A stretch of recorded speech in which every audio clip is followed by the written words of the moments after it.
2 मुलांपासून जो आपला संसार चालू झाला, तो आज आपण 150 पावणे 200 मुलांपर्यंत आपण पोहोचलेलो आहोत. 50-1 वर्षापर्यंत इंडिव्हिज्युअल लेवलवरती काम चालू होतं. 1996 पासून ती आणि आम्ही रेड लाईट एरियामध्ये काम चालू केलं आणि रेड लाईट एरियामध्ये आम्हाला HIV आणि एड्स हा शब्द फार जास्त ऐकायला लागला. HIV टू HIV मुलींचं जे लग्न झालेलं आहे, त्यांची सगळी मुलं ते पूर्ण नॉर्मल आहेत. आई मनोरुग्ण आहे, बाप माहितीच नाही आहे. ही परिस्थिती फार भयावह आहे. ह्या मुलांना कुणाकडे बघायचं? आपण नेहमी म्हणतो की सगळी सोंग आणता येतात, पैशाचं सोंग आणता येत नाही. आणि जसं हे पंढरपूर तीर्थक्षेत्र म्हणतो, तसं आपल्याला एक सेवा तीर्थ उत्तमरित्या उभा करायचा आहे. ह्यातल्या 8 जणी अतिशय चांगल्या रीतीने बाहेर पडल्यात आणि त्या इतरांचा सांभाळ करतायत.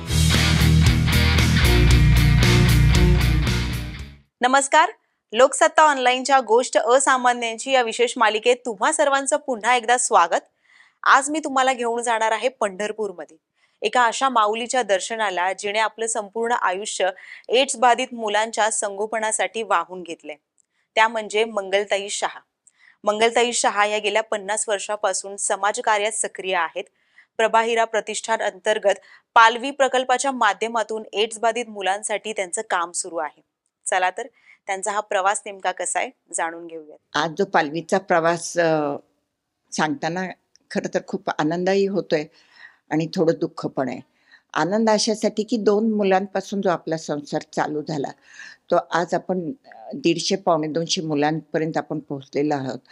त्यातली जवळजवळ 70-78 मुलं बाहेर सर्व्हिस करतायत. 30 जण पालवीत सर्व्हिस करतायत.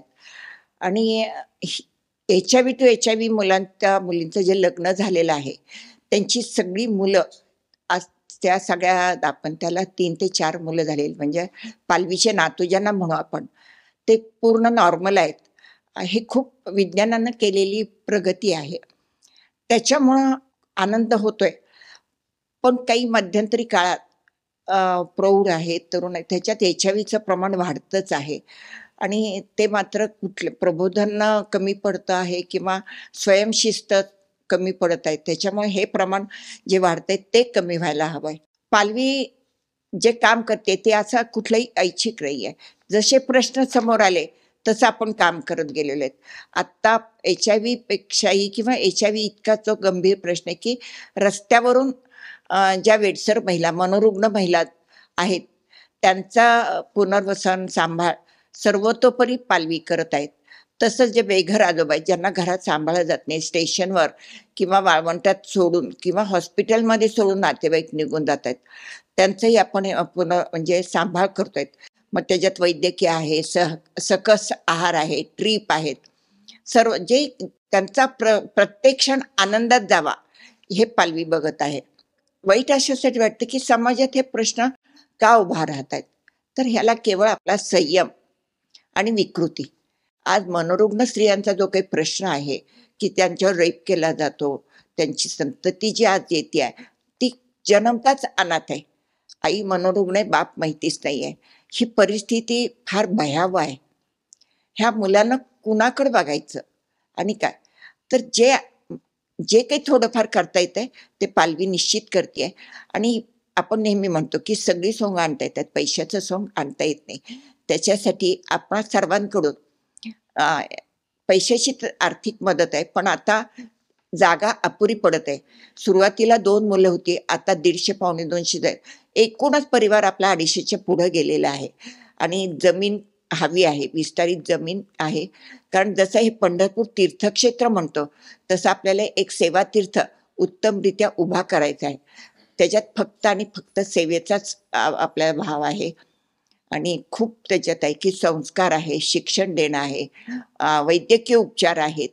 आणि आज खूप आनंद होतो की ह्या मनोरुग्ण स्त्रिया ह्यातल्या 8 जणी अतिशय चांगल्या रीतीने बाहेर पडल्यात आणि त्या इतरांचा सांभाळ करतायत. तर हे परिणाम जर आपण चांगले साधतोय तर जास्तीत जास्त गरजूंपर्यंत पोहोचतो आणि गरज त्याला आसरा, हे आपलं तत्व आहे. समाजाच्या मुख्य प्रवाहातून बाहेर ठेवले गेलेल्या या मुलांनाही शिक्षण, आरोग्य आणि सन्मानाने जगण्याचा अधिकार मिळावा यासाठी मंगल शहा यांचं काम सुरूच होतं. पण आव्हानंही बरीच होती. ही आव्हानं पेलण्यासाठी मंगल शहा यांच्या बरोबरीने त्यांची मुलगी आणि त्यांचं संपूर्ण कुटुंब देखील या समाजकार्यात जोडलं गेलं. या प्रवासात सुरुवातीला मी आणि डिंपल एकत्र होतो, पण आता पूर्ण शहा फॅमिली, घाडगे फॅमिली आहेच, पण माझा मुलीचा मुलगा तेजस, तिची मुलगी कोमल, माझा मोठा मुलाचा मुलगा क्षितिज, असे सगळेजण ह्याच्यात आलेले असल्यामुळं काम निश्चित रूपाने चांगल्या रीतीने पुढे जात आहे. बाईचं काम गेली 50 वर्ष पंढरपूरमध्ये सुरू आहे. बाई म्हणजे मंगलताई शहा, आम्ही सगळे त्यांना बाई म्हणतो. 50 वर्ष बाईंचं इंडिव्हिज्युअल लेवलवरती काम चालू होतं. फक्त कसं होतं की एकटे काम करताना तिला बऱ्याच अडचणी येत होत्या आणि पुरेसं काम झालं असं तिला वाटत नव्हतं. 1996 पासून ती आणि आम्ही रेड लाईट एरियामध्ये काम चालू केलं आणि तिथे लक्षात आलं की तिथे लहान मुलांचे पण खूप प्रश्न आहेत आणि रेड लाईट एरियामध्ये आम्हाला HIV आणि एड्स हा शब्द फार जास्त ऐकायला लागला. मग नेमकं हे काय आहे म्हणून आम्ही थोडासा त्याचा अभ्यास केला आणि तिथपासून आम्ही 1996 पासून बाहेरच्या आजूबाजूच्या पंढरपूरच्या जवळच्या पश्चात सगळ्या खेड्यांमध्ये जायला सुरुवात केली आणि नाटिक असं करायला सुरुवात केली की HIV एड्स कसा होतो, माझं कुटुंब, माझा समाज त्याच्यापासून कसा वाचू शकतो. आणि अशाच काम करत असताना 2001 मध्ये आम्ही खूप विचित्र अनुभवाला सामोरं गेलो. आम्हाला गोठ्यामध्ये 2 लेकरं सापडली जे HIV ग्रस्त होती ती, आणि तिथपासून या कामाला आपली सुरुवात झालेली आहे. मुलं जशी जशी मोठी होत गेली, पहिल्यांदा त्यांना शिक्षणाची गरज म्हणून शाळा उभा राहिली.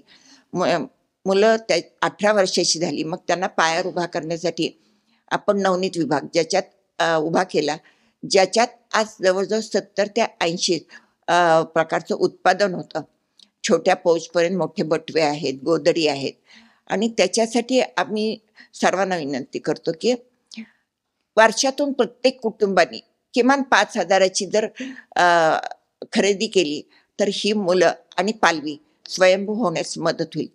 नुसती आर्थिक मदत करण्यापेक्षा हाताला काम द्या आणि पायावर उभारण्यासाठी मदत करा. पालवीचं काम खरं तर असं वाटतं की आमच्यासारख्या चालणाऱ्या संस्था बंद झाल्या पाहिजेत, अशा प्रकारचं काम समाजाला करावं लागू नये, परंतु दुर्दैवाने हे काम करावं लागतं आहे. आणि आता सगळ्या ॲडव्हर्टाईज कमी झाल्यामुळे HIV एड्सची लोकांना असं वाटतं की HIV एड्सचं प्रमाण खूप कमी झालं, पण फार दुःख त्याच्यानं सांगावं लागतं की HIV एड्सचं प्रमाण कमी झालेलं नाही आहे. निश्चित आईपासून मुलाला जो HIV होत होता तो कमी झालेला आहे. ती वैज्ञानानं प्रगती केली आणि त्याच्यामुळे आईपासून मुलगा संसर्गित होण्याचं प्रमाण फक्त 2 किंवा 3% राहिले. ॲडल्टचं प्रमाण म्हणजे 18च्या पुढचं प्रमाण मात्र जवळपास 30 ते 40% वाढलेलं आहे. आणि हे सगळं वैज्ञानिक आकडे सांगतात. हे काय आम्ही कोणी मनाचे आकडे सांगत नाही, जे आमचे पेपर्स जे प्रसिद्ध होतात त्याच्यामध्ये वाचले आहे की 18 वर्षाच्या पुढचे जवळपास 30 ते 40% वाढ भारतामध्ये झालेली आहे HIV एड्सची. आणि खूप काम करायची गरज आहे. आज आपल्या मुलींची HIV to HIV लग्न झालीत आणि ही मुलं पण आता निरोगी आहेत, नॉर्मल आहेत, ह्याचाही खूप आनंद होतो. पण समस्या जेवढ्या आहेत त्या मानानं आपण खूप कमी पडतोय. त्याच्यासाठी मी परत हे सांगेन की आपल्याला आर्थिक पाठबळ, एक विस्तारित जमीन नक्कीच हवी आहे. आणि आज आपण जी एका छोट्या शेडपासून जी सुरुवात केली आहे त्या आज इतकी मोठी विस्तारित जागा झाली, ती केवळ आपल्या आणि आपल्याच मदतीवर झालेली आहे. आणि असंच पाठबळ कायम राहू द्या, एवढीच विनंती. आणि या सगळ्या प्रवासात खूप आनंदाची गोष्ट की सुरुवातीला आपल्याला शिक्षक मिळत नव्हते, पण आज विदर्भातले 6 ते 8 शिक्षक आहेत जे खूप ध्येयवेडे आहेत आणि कुठलीही अपेक्षा न करता नाममात्र मानधनावर आज दिवस रात्र पालवीत योगदान देत आहेत. ही खूपच आनंदाची गोष्ट आहे आणि त्याच्यामुळेच पालवीचं बळ वाढलेलं आहे आणि पुढचं काम करण्याची उमेद पण वाढलेली आहे. समाजसेवेचं व्रत हाती घेऊन मंगल शहा यांनी पालवीच्या माध्यमातून सुरू केलेल्या या प्रवासाला लोकसत्तातर्फे खूप शुभेच्छा. आजचा हा एपिसोड तुम्हाला आवडला असेल तर नक्की कमेंट, लाईक आणि शेअर करायला विसरू नका.